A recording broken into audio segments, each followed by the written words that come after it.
India के हवाले से अभी भी सोच विचार जो है वो जारी है। और शर्म से डूब मरो, ये इंडिया, यहाँ पे इंडिया चंद किलोमीटर दूर, अभी पता नहीं 12 या 13% पे उनका ग्रोथ रेट आया है। 13 से ज्यादा है, 13 से ज्यादा है। और कितने हथे चढ़ रहे हैं ये कौन लोग सन वाले साहब, किन लोगों के हम बाजे बजाते और ढोल बजाते रहते हैं? मैंने दसो किन ढोल बजाते रहते हैं? पाकिस्तान की तरफ से मैसेज जा रहा है, बदकिस्मती से वो कुछ अच्छा नहीं जा रहा दुनिया में। आजकल टमाटर कितने का है आज? वो 300-200 रुपए, प्याज 300 रुपए और 400। 41 किलोमीटर परे जाए तो 70 रुपए का हो जाता है। तो ले आइए आगे। मैं नहीं ले आओ, अल्लाह बता देता है। मसला क्या है? लेकिन भूख का कोई इलाज नहीं है। अगर उनको ईटेबल्स नहीं मिलेंगी, उनके खाने का इंतजाम नहीं होगा, तो सूरत हाल इतनी बदनुमा और बदसूरत हो जाएगी कि फिर संभाले नहीं संभलेगी। 80 नहीं तो 70% पॉपुलेशन हमारी जो है गाँव में बसती है, जिनका सब कुछ बर्बाद हो गया। मवेशी उनके मर गए हैं, घर उनके गिर गए हैं, सड़कें उनकी तबाह हो गई हैं, फसलें उनकी बर्बाद हो गई हैं, और उन फसलों पे अभी अगली फसल बोना जो है वो मुमकिन ही नहीं है, इसलिए कि वहाँ कई फुट पानी खड़ा हुआ है। तो फूड सिक्योरिटी का चैलेंज हमें बहुत है, इसलिए हमें हर वो रास्ता इख्तियार करना चाहिए जिससे हम इस चैलेंज से मीट कर सकें। यकीनी तौर पे ईरान और अफगानिस्तान जो है 2 बड़े मुल्क हैं जिनसे, जो कि हमसाये हैं, जिनसे हम बहुत सारी चीज़ें इंपोर्ट कर सकते हैं, ख़ास तौर से ईटेबल्स सॉरी ये सब्जियां वगैरह जो है। इसी तरह हिंदुस्तान के बारे में देखिए एक मिसाल मौजूद है कि चाइना और हिंदुस्तान की भी एक लड़ाई हो चुकी है, बहुत बड़ी जंग हो चुकी है, डिस्प्यूट है, बॉर्डर डिस्प्यूट जो कई दहाइयों पर मुहित है, लेकिन इसके बावजूद $100 बिलियन ट्रेड है उनकी 2 वे। तो इसका मतलब है कि जबकि हम जो इतने बड़े दोस्त होने का दावा करते हैं कि हमारी दोस्ती हिमालय से ऊंची है, समुद्र से गहरी है, शहद से मीठी है, लोहे से ज्यादा सख्त है, उनकी ट्रेड जो है वो 10 बिलियन तक पहुंची अभी तक। 15 तक का टारगेट तय है, पता नहीं कब तक। तो बुखारी साहब आपको लगता है कि भारत से जो ट्रेड है उसको मेरे ख्याल से अगर 2 वे ट्रेड पर ना भी जाया जाए अभी, क्योंकि वो होगी बायलैटरल इशू पर और वो होगी सार्क के फोरम पर, सही है, उसको जरा छोड़ दें। लेकिन चूंकि इस वक्त इमरजेंसी है, ईस्ट पंजाब जो है वो पूरे भारत को सब्जियां और ईटेबल मुहैया करता है, एट आर्म्स लेंथ है, वो यहाँ बैठे हुए साथ पे वाघा बॉर्डर के जरिए, और ये ट्रेड होती रही है। ये वेजिटेबल्स पहले आती रही हैं, टमाटर, प्याज, ये सब चीजें आती रही हैं।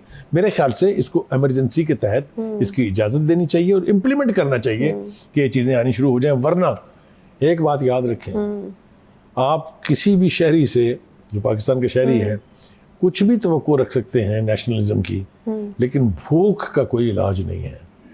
अगर उनको ईटेबल्स नहीं मिलेंगी, उनके खाने का इंतजाम नहीं होगा, तो सूरत हाल इतनी बदनुमा और बदसूरत हो जाएगी कि फिर संभाले नहीं संभलेगी। नहीं तो क्या अभी इसको क्यों अभी इसके ऊपर गौर व फिक्र मतलूब है? क्या खान साहब का खौफ है? क्योंकि आपको भी बहुत अच्छी तरह से पता है कि अगर इस तरह की कुछ चीज़ होती है तो सबसे पहले इसके ऊपर सियासत होगी और खान साहब की तरफ से एतराज़ उठाया जाएगा कि हाँ जी अब भारत से जो है वो दरामद शुरू कर दिए। तो ये खौफ है जिसकी वजह से फैसला नहीं हो पाया। जो हुकूमत है आयशा, वो इमरान खान साहब के एतराज़ात के बगैर के साथ भी चल रही है, लिहाजा ये अगर एक फैसला नेशनल इंटरेस्ट में कर लिया जाए तो मेरा नहीं ख्याल कि इसके अंदर कोई खराबी है। अगर आप इस डर से फैसले नहीं करेंगे, सब क्या कहेंगे, तो फिर ये हुकूमत चल चुकी। और शर्म से डूब मरो, ये इंडिया, यहाँ पे इंडिया चंद किलोमीटर दूर। और इस वक्त आप अगर देखें ना, हमारा जो पाकिस्तानी पंजाब है ये इंडियन पंजाब से 3 गुना बड़ा है, यानी कि हमारे मुकाबले में इंडियन पंजाब 1/4 या 1/3 है। वो 1/3 पंजाब जो दुनिया की 1/5 पॉपुलेशन इंडिया, उसको पूरी को गंदम दे रही है, कनक दे रही है। और जो हमें कहानियाँ सुनाई गई थी, ये पंजाब है, यहाँ पे वो जी ये तो एग्रीकल्चर है। और पाकिस्तान को इस वक्त क्या हमें मसला पड़ा हुआ है, ये भी सुन लें कि यार अगर यूक्रेन की लड़ाई ख़त्म ना हुई तो हम कहाँ से डॉलर लेके गंदम लाएंगे। ये पंजाब जो 3 गुना बड़ा है, हमारा मसला हो गया, हम गंदम नहीं बना पा रहे। और वो इतना सा पंजाब है, वो जनाब पूरे 1 अरब से ज़्यादा लोगों को गंदम दे रहा है। वेयर वी आर रॉन्ग काजी। मुझे एक बात समझाए ना, ये कोई तो मसला है। आज सूरत हाल कुछ इस तरह से है कि बहुत सारे सैलाब ज़दगान हज़ारों लाखों की तादाद के अंदर शदीद मुश्किलात में हैं और जानो माल से हाथ धो बैठे हैं बहुत सारे लोग।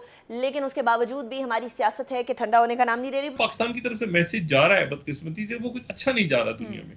मतलब वो ये मैसेज जा रहा है कि यार इनके मतलब हम मदद दे रहे हैं, हम टेंट भेज रहे हैं, हम मतलब IMF भी बात करने को तैयार है, गालिबन वर्ल्ड बैंक भी बात करने को तैयार है, एशियन डेवलपमेंट। लेकिन हम अपने चूंकि मुल्क के अंदर इस वक्त इतना बड़ा एक हिजान सा है सियासी सतह पे और अदालती सतह पे भी, आईनी सतह पे भी, ज़ाहिर सब आपस में लिंक करते हैं बहरान कि उसके नतीजे में जो ये इशू है अवाम का इसकी तरफ लोगों की तवज्जो हट गई है इसकी तरफ से बदकिस्मती के साथ, और उसकी वजह से भी ये हो रहा है कि वो हालात जो हैं वो बद से बदतर की तरफ जा रहे हैं, महंगाई के वाइज भी, और कोई प्लानिंग नहीं है गालिबन किसी भी किस्म की। मतलब इसको कैसे निकाला जाएगा? अब सोलर एनर्जी जो है वो आज शहबाज शरीफ साहब ने बात बड़ी अच्छी की कि सोलर एनर्जी जो है वो एक बड़ा अच्छा तरीका है, और सोलर एनर्जी से अगर हम, लेकिन सोलर तो पहले ही लोगों के पास मौजूद है और सोलर की कीमतें पहले बढ़ी हुई हैं बहुत ज्यादा। लोगों के बिल जो हैं वो सोलर लगाने के बावजूद बहुत ज्यादा आ रहे हैं बिजली के। दो मुल्कों में आपने भी सफर किया होगा, हमने भी सफर किया है। जर्मनी में हमने देखा, सफर किया, लैंड का सफर किया, यानी बजरिया रोड सफर किया, तो हमने देखा कि दोनों तरफ जो है वो पन बिजली के जो हमारे विंड पावर जो है उसको किस तरह से उन्होंने इस्तेमाल किया, हवा को, और हवा के ज़रिए जो बिजली पैदा की जा रही थी वो कितने उसकी कैपेसिटी और कितना ज़्यादा वो पैदा की जा रही थी। एक तो ये था। हमने फिर इटली में देखा, वीनस से विरोना तक आप चले जाएं, पूरी दोनों तरफ जो है सड़क के वो प्लेटें लगी हुई हैं और वो बिजली पैदा करते हैं, सोलर बिजली वो पैदा करते हैं। तो इस तरह से आप पैदा कर सकते हैं। अपना बेल्जियम में मैंडेटरी है कि जब आप घर बनाएंगे तो आप सोलर एनर्जी का ऑप्शन रखेंगे। वहाँ पर साल में 92 डेज 92 दिन के लिए सूरज नजर आता है और बाकी साल में सूरज इतना नजर नहीं आता है। जिस मुल्क के अंदर 365 में से 400 दिन बिजली सूरज नजर आता है, हम उस मुल्क के अंदर हम वो नहीं करते हैं। हमारे यहाँ तो सूरज कभी गायब ही नहीं होता है, बहुत कम दिन होते हैं जब सूरज नजर नहीं आता है। हम उसमें ये ऑप्शन इस्तेमाल नहीं करते हैं कि हम सोलर एनर्जी की तरफ जाएं। तो दुनिया जा रही है। अब देखें, यहाँ नया मसला पैदा हुआ है जब यूक्रेन की जंग हुई है और रूस ने अपनी गैस की तरसील बंद की है, 50% तक नीचे ले गए हैं, तो अब वहाँ एक बहरान पैदा हो गया है। और एक साथ ही वहाँ पर एक तारीख का सबसे बड़ा ड्राउट जो है वो यूरोप में आया है, वो इसी साल आया है। और हमारे तारीख के सबसे बड़े सैलाब वो भी इसी साल आए हैं। ये क्लाइमेट चेंज का बहुत बड़ा साल है। और ऑब्वियसली ये क्लाइमेट चेंज का बहुत बड़ा साल है, तो यकीनन एक दफ़ा खुद एहतसाबी का भी बहुत बड़ा साल है कि कौन सा मुल्क किस सिमत में जा रहा है। नसरुल्लाह मलिक साहब, पाकिस्तान में एक बहुत बड़ी जो पैदावार है बिजली की वो बेसिकली पेट्रोलियम मसनूआत से होती है। हर साल सर्दियों के अंदर गैस की किल्लत का सामना, गर्मियों के अंदर लोड शेडिंग का सामना हम लोग करते रहे, लेकिन अनफॉर्चुनेटली डैम्स हमारे यहाँ 4-5 ही हैं जो कि बड़े हैं, और अब जो बन रहे हैं उनकी स्पीड भी ऑब्वियसली, दयामीर भाषा डैम है जो जिस तरीके से अभी वो उसको भी इश्यूज दरपेश हैं वापडा के हवाले से।